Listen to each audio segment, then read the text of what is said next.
بسم اللہ الرحمن الرحیم. السلام علیکم. ہر سطح پر عمران خان سے بری طرح شکست کھانے کے بعد اب لیول پلینگ فیلڈ مانگی جا رہی ہے. یہ لیول پلینگ فیلڈ کیا ہے, اس کے کیا مقاصد ہیں؟ اور دوسری طرف دیکھیے کہ عمران خان ظاہر ہے کہ قابو نہیں آ رہے اور ہر طرح کی شاٹ عمران خان لگا رہے ہیں. اور جس طرح ہوتا ہے نا کہ فیلڈنگ جس طرح کی بھی سیٹ کی جائے, عمران خان بڑے طریقے سے اس فیلڈنگ کے بیچ میں سے ہی گیند جو ہے نا وہ باؤنڈری کے پار لگا دیتے ہیں, بلکہ کئی دفعہ تو جناب فیلڈر کی ضرورت ہی نہیں پڑتی, سیدھا چھکا. اب یہی کچھ ہو رہا ہے. عمران خان صاحب اپنی اسٹریٹجی بدلتے ہیں اور یہ خبر اب جنگ جیو پہ بھی لگ گئی ہے کہ عمران خان نے اچانک اسٹریٹجی بدل لی ہے. اب یہ اسٹریٹجی بدلی کیا ہے اور 28 دسمبر کے حوالے سے ہر طرف خبر کیوں چھاپی جا رہی ہے, کیوں یہ بات اتنی اہمیت اختیار کر گئی ہے؟ اب ویسے بظاہر بڑا سادہ سا معاملہ لگتا ہے کہ عمران خان صاحب اپنے لوگوں سے کبھی بھی خطاب کر سکتے ہیں, تو جناب کیا پریشانی ہے؟ اب اصل میں ہوا یہ ہے کہ جب اسمبلیاں تحلیل کرنے کا معاملہ آیا تو بڑی باغ دوڑ کی گئی, بڑے فون لگائے گئے, اور اس پر ہم نے پچھلی ویڈیو میں بات بھی کی ہے, مدد بھی مانگی گئی, بڑا کچھ کیا گیا.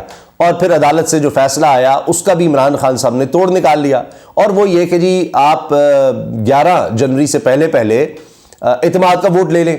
اعتماد کا ووٹ لینے کے بعد وزیر اعلیٰ پنجاب پرویز الہی, اور اعتماد کا ووٹ لینے کے فوری بعد جو ہے وہ پنجاب اسمبلی تحلیل کر دی جائے, اسمبلیاں تحلیل کر دی جائیں, اس کے بعد خیبر پختونخوا بھی اسمبلی تحلیل کر دی جائے گی. اب ہوا یہ ہے کہ اس کے بعد اب پھر پریشانی آ گئی ہے, اور وہ اخبارات اور وہ چینل جو کہ اس وقت بالکل پی ڈی ایم کے یوں سمجھیے کہ ترجمان بنے ہوئے ہیں, وہاں پر بھی یہ خبر چھپ رہی ہے کہ جناب ناکام لکھا ہوا ہے پی ڈی ایم یعنی 13 جماعتی اتحاد, پی ڈی ایم وفاقی حکومت ناکام ہو گئی قاف لیگ اور تحریک انصاف کے لوگوں کو توڑنے میں. یہ ان اخبارات اور چینلز کے الفاظ ہیں جو کہ پی ڈی ایم کے ترجمان بنے بیٹھے ہیں. اسی سے آپ اندازہ لگائیے کہ کس حد تک گیم ان کے ہاتھ سے نکل گئی ہے. یہاں تو ناکامی ہو گئی. جو ہائی کورٹ کا آرڈر ہے کہ جناب آپ اعتماد کا ووٹ لیے بغیر اسمبلیاں تحلیل نہیں کریں گے, یعنی پہلے اعتماد کا ووٹ لیں گے, تو اب باقی تو ان کا حکم معطل ہو گیا, یعنی ڈی نوٹیفائی جو کیا تھا گورنر نے پرویز الہی صاحب کو, وہ تو ختم ہو گیا, معطل ہو گیا وہ. تو اس میں یہ شرط تھی, اس لیے لہٰذا آپ اعتماد کا ووٹ لے کر پھر تو کوئی دغن نہیں, یعنی پھر وہ ہائی کورٹ کا جو آرڈر ہے, حکم ہے, وہ آڑے نہیں آ سکتا. ایک چیز.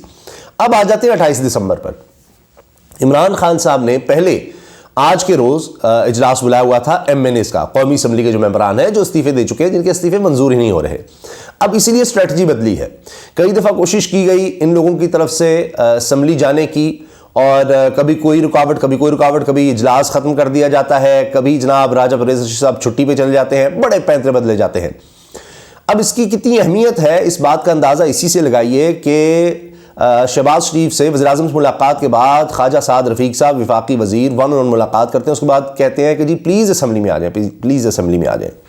اب یہی تو بات ہے کہ اگر اس کی کوئی اہمیت نہیں ہے تو یہ یا تو استعفے منظور کر لیں, جو سب نظر آ رہا ہے ٹیلی ویژن پر ہر جگہ ایک آدمی کہہ رہا ہے کہ جی میرے استعفے منظور کیے جائیں, ہم نے استعفیٰ دے دیا ہے. لیکن آپ دیکھیے وہ نہیں ماننا, نہیں ہم نے تو سنا ہی نہیں, آنکھیں بند کر لیں, جو بھی آپ کر لیں سب کو پتا ہے, ہر بات کا سب کو پتا ہے, تو اس کے باوجود نہ کرنا, کیونکہ ان کو پتا ہے کہ یہ جیت ہی نہیں سکتے. ورنہ تو ان کو چاہیے تھا استعفے منظور کریں, وہاں پر الیکشن جس طرح چلے مرحلہ واری کی ہے نا, مرحلہ واری کر لیں.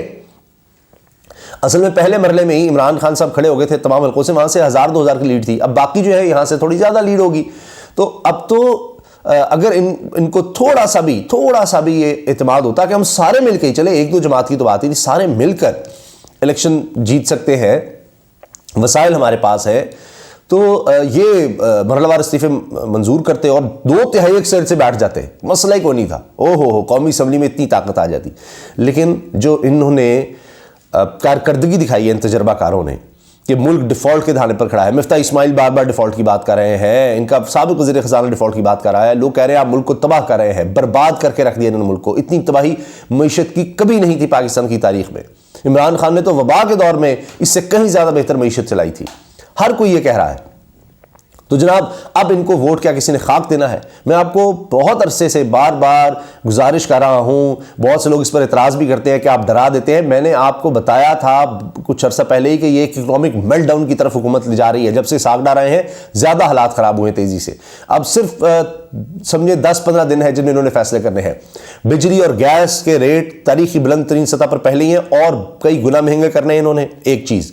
دوسرا یہ کہ ڈالر کی قدر کو انہوں نے بڑھانا ہے، مزید بڑھانا ہے، ہر صورت بڑھانا ہے، یہ ان کو کرنا ہی پڑے گا۔ تیسرا یہ کہ منی بجٹ، ٹیکس اور زیادہ انہوں نے لینے ہیں، بڑھانے ہیں۔ یہ 3 کام یہ کریں گے، آپ نوٹ کر لیجئے میری بات۔ اس کے بعد کیا حالات ہوں گے؟ یہ الیکشن سے بھاگ رہے ہیں، اس لیے کہہ رہے ہیں قومی اسمبلی میں آ جاؤ۔ اب عمران خان صاحب نے کیا کیا ہے؟ عمران خان صاحب نے کہا ہے 28 دسمبر کو اسلام آباد میں کے پی ہاؤس میں تمام ایم این ایز، جتنے بھی پارٹی کے ایم این ایز ہیں، وہ وہاں پر اکٹھے ہوں اور وہاں پر عمران خان صاحب ان کو اسٹریٹجی بتائیں گے۔ پہلے انہوں نے پیر کو جا کر استعفے دینے تھے آج کے دن، لیکن اب یہ 28 یعنی بروز بدھ کو عمران خان صاحب نے اجلاس بلایا اور اس کے بعد پھر وہ جا کر استعفے اپنے دیں گے۔ یہ اسٹریٹجی انہوں نے بدلی ہے اور ظاہر ہے کہ پھر ایک سرپرائز، جس طرح عمران خان کے بارے میں پہلے مذاق اڑایا گیا کہ جی میں اللہ کا شکر ادا کرتا ہوں کہ یہ میرے خلاف عدم اعتماد لے آئے، تو مذاق اڑایا گیا کہ اس کی تو حکومت گر گئی۔ آج آپ دیکھیے کہ یہ سب لوگ ایکسپوز ہو گئے ہیں، سب لوگ ایکسپوز ہو گئے ہیں یہی 9-10 ماہ میں۔ اور دوسری طرف عمران خان اتنا کبھی پاپولر نہیں تھا، وہ خود کہتے ہیں کہ میں نے کبھی سوچا بھی نہیں تھا، میں زندگی میں اتنا لوگوں کی سپورٹ مجھے حاصل نہیں تھی جتنی آج ہے۔ پاکستان کیا پوری دنیا میں اتنا مشہور کبھی نہیں تھا کہ ہر اخبار میں ہر جگہ عمران خان کا انٹرویو لیا جائے، جو کوئی پرائم منسٹر نہیں، اور جو پرائم منسٹر ہے اس کا کوئی انٹرویو نہیں لینا چاہتا۔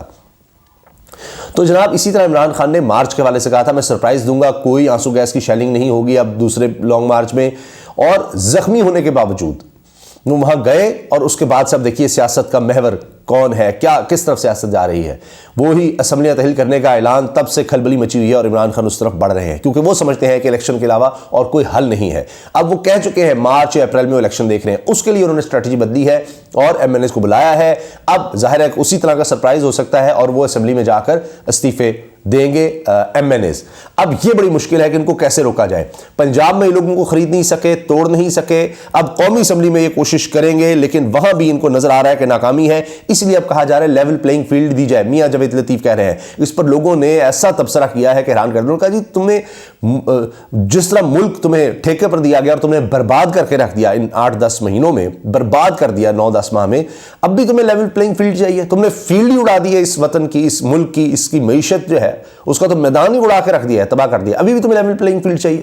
تو لیول پلینگ فیلڈ کیا ہے عمران خان صاحب بتا چکے ہیں، یہ خبریں بھی چل رہی ہیں کہ عمران خان کو 3 سال تک قید کرنے کا ہے، ساتھ تحریک انصاف کو 2 ٹکڑوں میں بانٹنے کا ہے۔ لیکن وہ ایاز میر صاحب نے خوبصورت بات کی کہ جی علاج آپ عمران خان کا کر رہے ہیں، عمران خان نہیں، آپ عوام کا علاج کریں جو اس کو سپورٹ کر رہے ہیں، کہاں جائیں گے آپ؟ اور پھر یہ بیوقوفی ہے کہ اگر آپ یہ سارا پلان بنا کے جس کو آپ لیول پلینگ فیلڈ کہہ رہے ہیں کہ جی نواز شریف کو واپس لایا جائے، اس کے سارے کیسز ختم کیے جائے، عمران خان کو اندر کیا جائے، یہ خود عمران خان نے بتا دیا ان کی لیول پلینگ فیلڈ یہ ہے، تو اس سے آپ کا خیال ہے کہ ملک کے حالات بہتر ہو جائیں گے، لوگوں میں اور زیادہ مایوسی اور بے امنی پھیلے گی کہ کوئی نہیں، یہ تو آپ وہی حالات کریں گے پاپولر لیڈر پاکستان کا، اس کے ساتھ آپ یہ کریں گے۔ لوگوں کو سمجھ آ چکی ہے پہلے آپ نے جو کیا ہے اس کو اقتدار سے نکال کر جو کچھ کیا ہے اس سے آپ نے بہتری لے آئے ہیں، اس سے اور بربادی کریں گے۔ یعنی ایک بلنڈر کے بعد اس بلنڈر کو جسٹیفائی کرنے کے لیے بلنڈر پہ بلنڈر کریں اور آپ کا ملک نیچے جا رہا ہے، ایسے لگتا ہے پرواہ ہی نہیں ہے، کسی کو پرواہ ہی نہیں ہے۔ بلاول صاحب وہاں بیٹھ کر بس اتنا کہہ رہے ہیں کہ وہ جی امریکہ جو ہے وہ ہماری بارڈر کی پاکستان بارڈر کو فنڈ کرے گا، وہ ایسے ہی فنڈ کر دے گا، بدلے میں آپ سے لے گا کیا؟ کبھی سوچا آپ نے، یا آپ نے بتانا مناسب سمجھا ہے، یا چھپا رہے ہیں؟ اب یہ چیزیں زیادہ عرصہ چھپ نہیں سکتی، تو اس طرح اگر آپ ملک پھر باہر کی رشید بات چلائیں گے زیادہ عرصہ نہیں چل سکتا۔ رانا ثناء اللہ پھر بھی بازید ہے جی انتخاب اکتوبر 2023 میں ہوں گے، بڑی آپ کی جیسے پرفارمنس ہے نا 2023 تک آپ پتہ نہیں کیا کر لینا چاہتے ہیں جی، 4-6 ماہ میں جی وزیر اعظم ڈیلیور کر دیں گے، جنہوں نے پچھلے 8-9 ماہ میں ڈیلیور کیا نا وہ سب کے سامنے ہے۔ اچھا اس کے ساتھ ساتھ ایک اور چیز یہ ہے کہ جی عمران خان صاحب نے کہہ دیا 11 جنوری سے پہلے پنجاب میں اعتماد کا ووٹ لیں گے۔ اچھا حمزہ شہباز صاحب پھر واپس آ رہے ہیں، وہ پھر ان کو بلا لیا جاتا ہے کہ اچھا آ جاؤ، تو جیسے ہی کوئی امید بنتی ہے کہ اچھا ہو سکتا ہے تو وزیر اعظم بن جاؤ، جیسے نہیں بنو گے پھر واپس چلے جانا، کوئی مسئلہ نہیں، ابھی فی الحال آ جاؤ۔ فی الحال ظاہر ہے کسی کو جا کر تو دکھانا ہوتا ہے کہ جناب ہم ساتھ ہیں، یہ ہے وہ ہے، پیسہ دولت سب کچھ ہے، تو جا کر جب خود کوئی بندہ بات کرے جب ان پہ تباہ کیا کرے، پہلے جو لوٹے ہوئے تھے ان سے یہ جان چھڑاتے پھر رہے ہیں اور لوٹے ان سے جان چھڑاتے پھر رہے ہیں، تو یہ بھی ایک دلچسپ صورتحال بن چکی ہے۔ اچھا ایک بیان بڑا دلچسپ ہے جی گورنر صاحب کا، آئین کے تحت وزیر اعلیٰ کو ڈی نوٹیفائی کیا، عدالتی فیصلے کا احترام کرتے ہیں۔ واہ، اچھا احترام بھی اگر کرتے ہیں تو پھر آپ کا تو اڑا کے رکھ دیا، عدالت نے معطل کر دیا، تو احترام کرتے ہیں تو پھر آئندہ آپ ایسی حرکتوں سے باز رہیے گا۔ اجازت دیجیے، اللہ حافظ۔